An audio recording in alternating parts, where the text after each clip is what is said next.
Rubin Show. This episode's a little bit of a bonus. It's a bit of a surprise, even to myself. As you know, I post an episode every week, every Tuesday, except the first Tuesday of the month. And this is the first Tuesday of the month. And I was just relaxing on my yacht, just taking the week off. But lo and behold, Pat Cassels was hanging out. We were working on something. I say, hey, Pat. Hey, hello, Internet. Pat's here. And we both saw Looper separately. I said, hello, Internet. Is that right? No, that's right. That's okay. Okay. So that's them. Yeah. So we both saw Looper separately, and we started talking about Looper. And I was just like, I wish I had a microphone in front of you right now. And then it occurred to me that I do. So I thought, let's just record the conversation.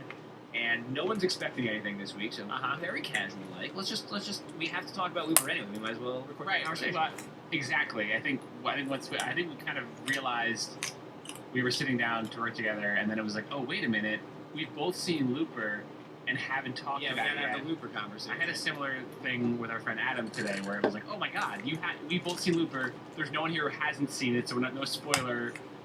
Situation. Adam was on the podcast, on the metagame episode. That was Adam. Of course, yeah. So, but that's the thing about Looper, is it is the kind of movie that after you see it, you got to talk about it a little. A lot of fun. And we're going to get into the spoilers. Before we get to, discussing the movie, because I think it's the kind of movie that you need to, talk about in detail. You need to talk about what happened with it. Although it's not that... we won't talk about it. Don't worry, audience. We're not going to do spoilers. I think it's the kind of movie... Before we get to the spoilers, would you recommend seeing it? I'd certainly recommend seeing it. I would. Yes. You notice how we both had a little reservation about that. I didn't love it. Yeah, I didn't love it either, but at the same time, if I'm thinking about seeing Looper, go see Looper. It's a great movie, relative to other movies and expectations. I mean, I feel like I'm normally pretty, my tastes tend to align with, what most people like, and most people I talk to like Looper. So I'm not trying to be, deliberately, curmudgeonly or deliberate. I just, I guess we can't go into too many specifics. All right, well, let's get it. So that's our very thorough... Well, I think, just to live in this non-spoiler space for a second, I think maybe the reason we're both... I think maybe you a little more than me are, cautiously not huge fans of it is that, I think we both have a lot of respect for movies that try something different, are clearly, the work of one person's voice, and this is that movie. And also, that director is, he's had a great... I feel like there's a lot of energy for that director. I think The Brick has something of a cult classic now. That was kind of the movie that, at least for me, reintroduced Joseph Gordon-Levitt. That was the first time really I'd seen him since Third Rock from the Sun, and I'm sure he did other stuff around then, but at least for me, and I think for a lot of other people, that was the movie that made me realize that we were going to be dealing with Joseph Gordon-Levitt for a while. Yeah, I guess he definitely deserves... is it Ryan Johnson? I should probably know that. I'm probably losing a lot of... It's either Rian or Ryan I was just listening to the AV Club podcast, and they weren't sure either, and I interviewed him, so I feel... Oh, no, I think it's possible. It wasn't the AV Club. That's another podcast I listened to about Looper. It was Darren French, who's also on the show, who we talked about Breaking Bad. He talked about Looper on his podcast there. You only have people on the show that were planning to watch Looper.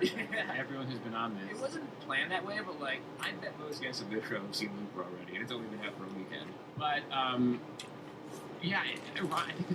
think it's Ryan. It's possible someone just started it seems pretentious that someone just it's actually Rian Johnson. Yeah. Anyway, he deserves credit for nothing else of seeing Joseph Gordon-Levitt and being yeah, he will be him.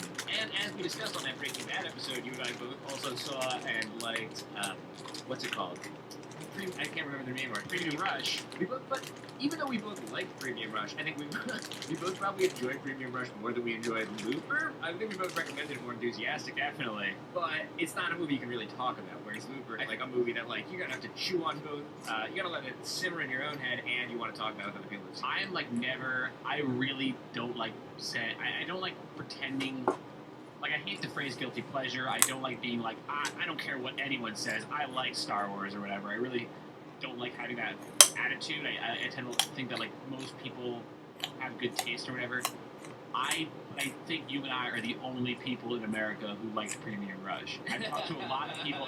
I've talked to a lot of friends of mine who are bike messengers who love, trashy action movies. Bike messengers? We live in New York. I have tons of friends who are bike messengers. And they didn't like it. And I have friends who love trashy action movies. They didn't like it, and it baffles me. I'm like, how do you not? That's the thing. It was such a crowd pleaser. I felt like how do you not like this movie? I can understand not wanting to see it, but once you see it, I certainly think you'd like it. I think last time we talked about it on the show, we were like, we both wondered what would bike messengers think of this movie, and someone tweeted at me and they said, I'm a bike messenger and I'm friends with all these bike messengers. We're going to see it, and I'll let you know how it goes. And I was like, definitely. I really want to know. And then he went to see it, and he was like, yeah, we all got drunk and kicked out of the theater. And I was like, perfect. That's exactly how I thought it was going to go. Having seen Premium Rush, that's the bike messenger lifestyle. That's what Wiley would do. Even though I enthusiastically... Wiley is the protagonist. Right. I was like, yeah, everyone knows Wiley. So even though I enthusiastically recommended Premium Rush, and I'm less enthusiastic about recommending Looper, I'm definitely more excited to talk about Looper. I think Looper's like a movie that'll probably stick with me a little longer. You know, like I was already having trouble remembering the title of Premium Rush. Well, interesting thing about Premium Rush and Looper, both the products of original screenplays from a writer-director, which is pretty rare for mainstream movies this year. And actually, Joseph Gordon-Levitt he's kind of exclusively worked with writer-directors because 500 Days of Summer, I think, was writer-director. That's not true. I think that's true. I don't know. Internet will correct me if I'm wrong. Yeah. No, it wasn't, because Mark Webb directed it. Yeah, who wrote it? I don't know, two dudes. Sorry, but Premium Rush, Batman. This is what happens this is a bonus episode. This isn't planned, guys. This is just what happens, mistakes are made. Right. But can we just make this a Premium Rush podcast, actually, at this point? Okay. No, we won't. We're not going to do that. We're not going to. Let's talk about Looper. A lot more show on Looper. So, I can't believe we got 2 podcasts worth of conversation about Premium Rush, though, What was the first one? Well, last time we talked about Breaking Bad one. Oh, we did. That's right. So, Looper. All right, let's get into spoiler territory for Looper. Right? I think we're ready. I think that's good, though, because, I'm a little nervous that, I think it's extremely likely that Joseph Gordon-Levitt is going to listen to this podcast. And when he does, he's going to be like, well, screw you, man. Looper was good. How dare you criticize my movie? But he'll be like, oh, but you guys are like Premium Rush. Okay. I will get a beer with you. Yeah, he is, he's out there killing it. He's obviously making, very deliberate choices to be in good movies, like Premium Rush. Yeah, I mean, it was a Premium Rush, Alright, so we're getting into spoilers. And say what you will about Looper, it's like an interesting movie with a lot of interesting thoughts. But the thing is, I couldn't not be bored during parts of it. It felt a little slow at times. And, I guess the thing... We're in spoiler mode now? Yeah, I think this is it. We're crossing the spoilers. So if you haven't seen it, pause this, go see it, come back and listen now. Okay. So the thing that was surprising about the movie, everyone knows the premise, and it takes, this is not a spoiler, because this is, how they're selling the movie. It's, a full third of the movie before Bruce Willis comes back and escapes, his loop, and just what Levin's chasing. That's, a third of the movie before that happens. So I think the real surprise that people didn't know was coming in this movie was the whole third act, which is this farm thing. Mm-hmm. Yeah. And a lot of, I think, how you feel about the movie will hit about how you feel about the farm scene. Yeah, with the farm act. Yeah, I mean, it definitely was a interesting choice to set a movie set in the future with all these really cool potentials for things on a farm in Kansas. Which I think is definitely a cool choice, and I really. I don't. That is not even my main beef with the movie. Although there were times when I was kind of a little anxious for more exploration of this world he had set up. There were really interesting, there were interesting, themes set up there, and, I think I appreciate what was going on there, but I just, was just a little bit less, I found myself drifting in and out of the movie, whereas, in the first third, I was, really, riveted and, wanted to hear about everything that happened next. And I think that, I think the farm thing, the Kansas farm whole sequence of scenes and the fact that keeping it there, I think came from, and this is a kind of I'm not going to film school, but it's sort of a film schooly interpretation of the movie. It was heavily Western influenced in that, in a lot of different ways. There's that the 6-shooter gun that he has, that the bad guy has, the sort of crony, and that the groveling. That the one character who has that 6-shooter is sort of this groveling, pathetic character who's very much an archetype in a lot of westerns. And then also, I think, Also, but just setting on this like Kansas, very pastoral Kansas farm, where this stranger comes into town and kind of meets this prairie woman with a shotgun, and then the thing that the cue for me was her chopping. Emily Blunt was chopping that stump with the axe, which is very much there's a movie called Shane, which is a western from back in the day, and there's this stump that they have to pull out that's like a motif. I know it's super. That sounds like really. I think maybe I'm getting too specific, but I do think the movie was influenced by westerns, and I think that informed a lot of like the slightly slower pace of it, Sure. and setting it on this like desolate farmhouse. I say all that, and I wish it didn't do that. I really wanted more. Yeah. I wanted more like that. My favorite scene might be when Bruce Willis tore shit through the gangster house. And that was great. Yeah, it's true. Like, I don't know. Maybe that's on me to a degree, but it's interesting. You mentioned that how that's all very westerny because the first part of it is very noir-y. You know, it's like I like those Sure. voiceovers where he's like, and you know, there's like we're working at like the club. What's the name of the club? But, you know, it's like straight out of like LA Noir Right. or whatever, which isn't even from the '50s. But you know what I'm saying? Like it's a very, and it's got you know the voiceovers and that kind of thing, and.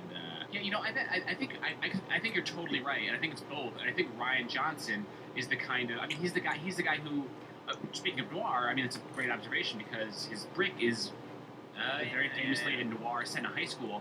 So he's clearly a guy who likes to like experiment and mix genres. And I think I could totally see him as having the brain like, okay, it's gonna be a time movie. It's gonna be part time travel, part film noir, part western, part, you know, this other thing. Yeah.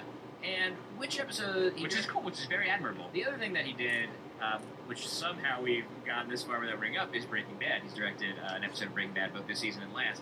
Which episodes did he direct? He did The Fly, is that true? The Fly, yeah. I'm wondering if he did particularly noir. Breaking Bad's a noir-y, you know, it has that... well, The Fly is certainly one of the more experimental, unique episodes of Breaking Bad. So, that totally fits in with his, like... And it's really well shot. I mean, the whole show's well shot, but that one in particular I think was cool. And... he did the one. I can't remember the name of the episode. But it was the episode with maybe the most famous scene of this last half season, where Skylar walks into the pool. Right. Which was a really cool moment. So he's definitely he's pretty awesome. I haven't seen The Brothers Bloom. I haven't seen either, and I don't know any. Like no one I know has seen it as far as I know. Yeah, but you know, Probably for some reason that that's kind of his like. I think a lot of times directors like sophomore efforts are like Chris Nolan made Insomnia after Memento, and that's kind of like not many. Way fewer people have seen Memento than like anything else he's done. I feel like, but not Memento. I'm sorry, Insomnia than what he's done. But like obviously the reason I want to talk about it is like there's a ton of interesting ideas in this movie. Like a lot of really just new ideas. And kind of. I thought one of the most interesting ideas. By time travel movie standards, not that many. I feel like. Maybe by time travel movie standards. Okay. I thought one of the more interesting thoughts the movie had was. The idea, and even though they explain the whole premise in the trailer, this is like a little too detailed, so they leave it out, that you have to kill your future self. That you are like signing a contract to kill yourself. Sure, It's like a really, like, you can, you know, I felt like I was distracted for the first part of the movie, just like thinking about the implications of that, like knowing that it loops back on itself that way, and, you know, like that closing the loop. That was a very cool, like, gangstery kind of, a cool meeting of, like, time travel stuff. So I saw an article on, this is just like an interesting detail, I saw an article on Slashfilm, and it was like 10 Looper questions, not answered or whatever, like, and one thing they talked about, and I'm going to butcher this because it's so hard to describe these things accurately, but like, why did they have to kill themselves? Why not just have other people kill their past selves? I had that question. So the director explained, and he had this answer for another question too, where he's like, I thought about this and the answer was there, but it was boring. And I hope I'm like articulating his vision of time travel correctly. Sure. So the idea was that if you got someone else, if someone else was going to kill you, you might kill that person. And so, like there was just more room for messiness. And there was, I think he even said, he definitely said it was Abraham, who's the Jeff Daniels, who's awesome. We should actually devote some time. Yeah. He said it was like something his character talked about. It was either, I don't even remember. I think he said it was film, but I don't remember. And Just that like if someone else killed you, there was more room for messiness where you kill them. Whereas if you kill yourself, it's really clean and it stays like one complete. No, that's the whole idea of like you killing. I want more of that. I love in a movie, and this is like my bias. Like I'm like, great human drama, really interesting. I like time travel ideas. Right. It's true. Like I love like that's why I think my favorite part of the movie is when this idea of you killing yourself from the future and all that implies like. Every time he like stops to explain some future thing, he's like, "They pay us in silver." I'm like, "Ooh, I want more of that." Which is funny. I think maybe that's maybe part of what. That's my point. That's like my. No, it's not. Like I mean, he did take a sort of, to a certain extent, take a stand against that kind of like obsession with logistics. There's a line in the movie where they're in the diner, Joseph Gordon-Levitt and his older self, Bruce Willis, and they kind of start going down that. Asking questions about time travel, and then Bruce Willis says, well, I don't want to talk about time travel, kind of brushes it off, which I thought was a very clever way of, like, not having to explain a lot of stuff. Yeah. But it didn't embrace it totally, because he was like, I don't want to talk about time travel, except this one thing about me having the memories, because that's important to the plot, you know what I mean? Like, so he kind of allowed himself just enough to tell his story. So you're saying that when we're apart, you can remember what's going to happen. Right. I did, which is cool, and I like it. But you're right. Like he's like nothing matters, but this one thing's kind of important. I mean, but that said, I really do love like just certain very specific elements of his like view of time travel were really cool. Like when they jump to there's a scene where it jumps ahead like 50 years or whatever, 30 years I guess, and you see. Bruce Willis is being sent in. You get a glimpse of the time machine. I love the design of the time machine. It's very like, I feel like it's like, in some ways, it seems like the most realistic time machine I've ever seen on film. It's just like a batty sphere, which is a word I only know from BioShock. It's just like a dome with tubes and stuff. Yeah, and just like brass piping coming off of it in all directions. It like perfect. It looked like the way a machine that like breaks space-time rules would look. And a second thing I really loved is how when someone appeared from the past, there was no like Terminator style lightning bolts or like morphing of space-time. They just like appeared in an instant, like which somehow almost seems more realistic to me of what time travel might be. No, it's definitely the energy ball, like Terminator. Like I'm just like I don't know. I just think it's like I think you're probably right, but that energy ball in Terminator is totally awesome. How it like takes off like that rounded corner of it. Yeah, that's just James Cameron. Actually, it's funny you say we got to Terminator because there's actually he's still like it's in a ball. It's like a sort of a similar thing. Yeah, like you're like trapped in a little time ball of some kind.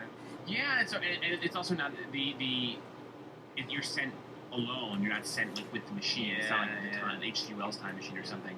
But the Terminator is kind of funny you say that because Bruce Willis's like journey, Bruce Willis's like drama in that movie, in Looper, is he is the Terminator because it's the same thing. Like in the Terminator, like Schwarzenegger's got the list of Sarah Connors and he's going killing them one by one, and that's essentially what Bruce Willis is doing with the kids. Yeah, Bruce Willis killing children is definitely was not in the trailer. Yeah. So you were like, oh, all right, it's that kind of movie, which is cool. I like that the movie's well done, but like, it was like, it's definitely a moment where you're like, oh, okay, this is serious, and it's one of the more interesting things. And I think really the most interesting thing about this movie is the idea, and the thing I've been thinking about in the days since I saw it, is that like they are the same person, and that like he's like a good guy and a bad guy, both as a young person and an old person in different ways, is really interesting. And like even watching the movie, even though it's explained, it's difficult to think of them as the same character. And I mean this as a compliment to the movie. It's such an interesting idea. It's like difficult to appreciate that one grew up to be the other. Yeah. But when you think about that, look at the scenes through that lens, I think there's a lot of. I think that's probably what the movie will be remembered for, like this interesting relationship between him and his older self. That said, I think probably the weirdest. I honestly think this is one of the weirdest decisions I've ever seen in a movie. Making Joseph Gordon-Levitt look like 10% more like Bruce Willis the entire movie. I think it wasn't necessary. One of the strangest decisions, because on one hand, the thing I just said, like the whole crux of the movie is this idea that like he is the same person, like that had to be reinforced. But I don't think that helped do that necessarily.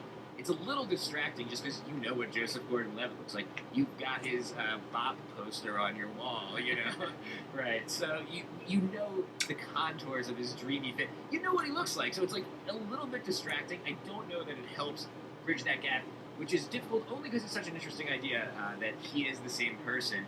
And also, Bruce Willis isn't even in the movie that much. Like, Yeah. he's top billed because he's Bruce Willis, but it seems like it would have been way easier to make Bruce Willis look a little bit like Joseph Gordon-Levitt.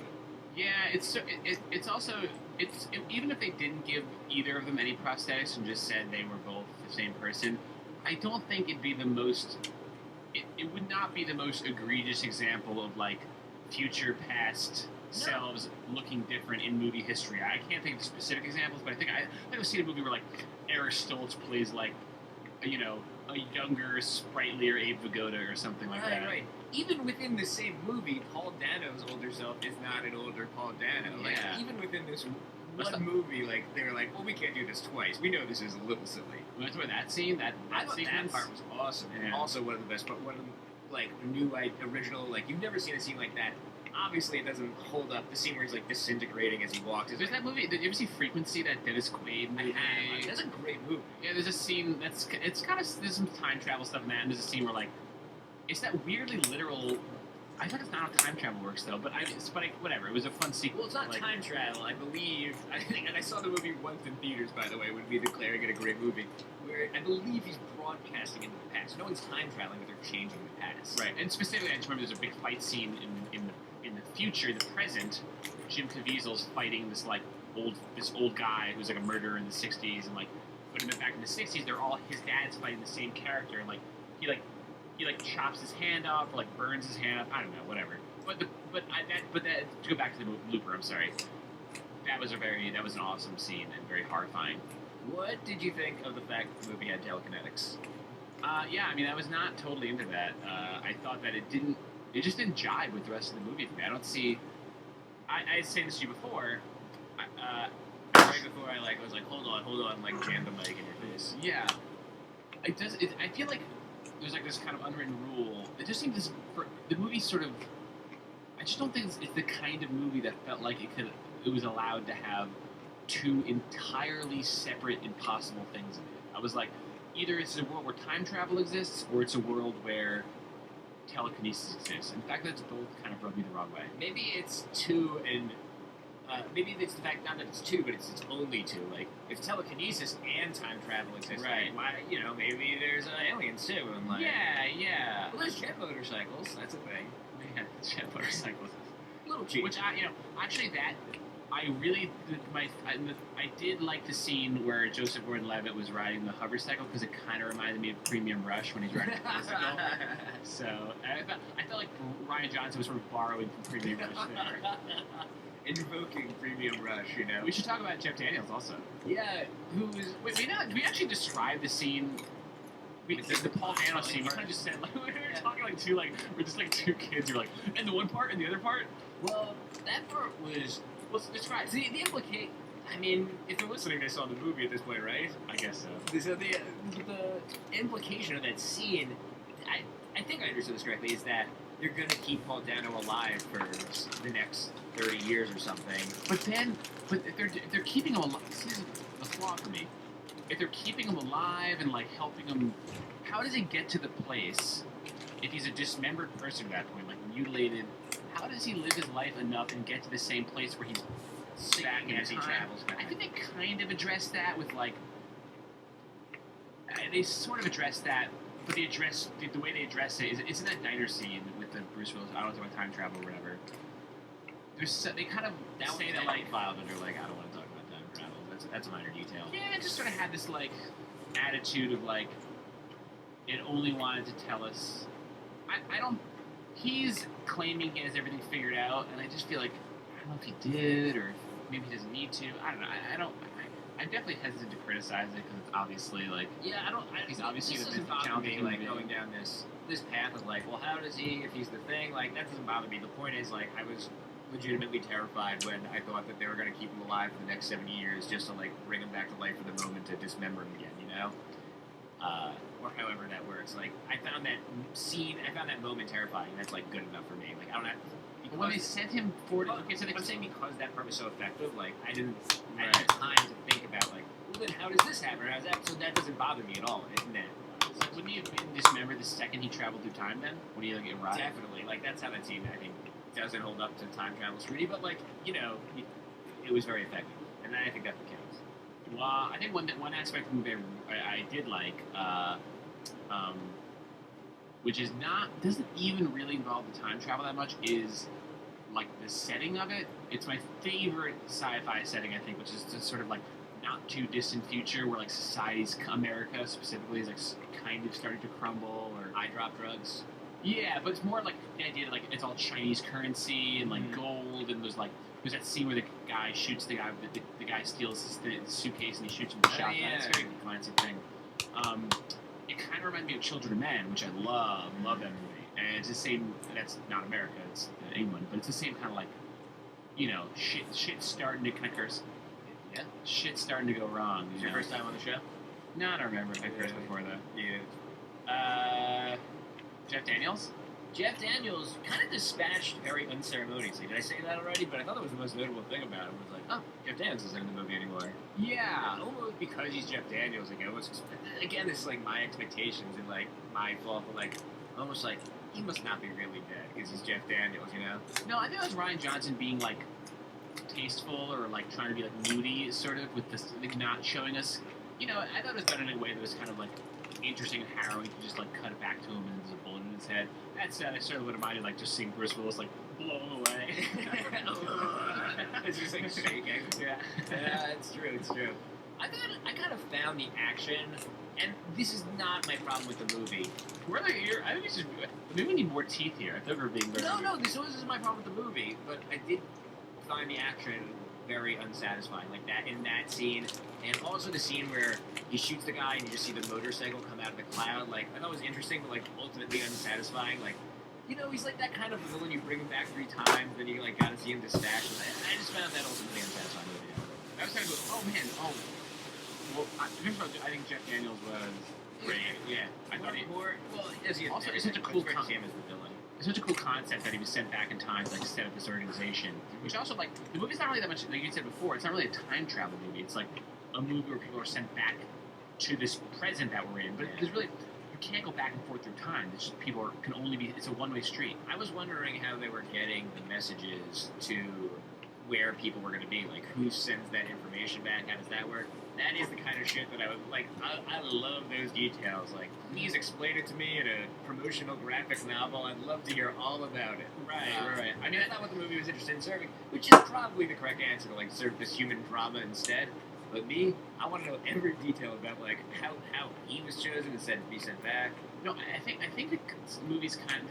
I was very excited. I still haven't done it yet, but I'm very excited to sort of dive into like. I want to read that article about like the 10 things. Yeah. I'm not sure that's what he wanted because, like, I know a big criticism of Inception was that, and I rewatched it recently. And I love that movie. I said this to you before. I bought it on DVD, and it'll probably be the last movie I ever buy on DVD because I don't buy DVDs anymore. But we did a whole episode about it. Yeah. Oh yeah, that's right. Oh god, Jesus Christ. I need more hobbies. But one criticism the movie had is that the people had the movie is that it's over-explanatory. Like, if you watch the movie, like almost every scene, it's like Leonardo DiCaprio or Joseph Gordon-Levitt speaking of like how he's.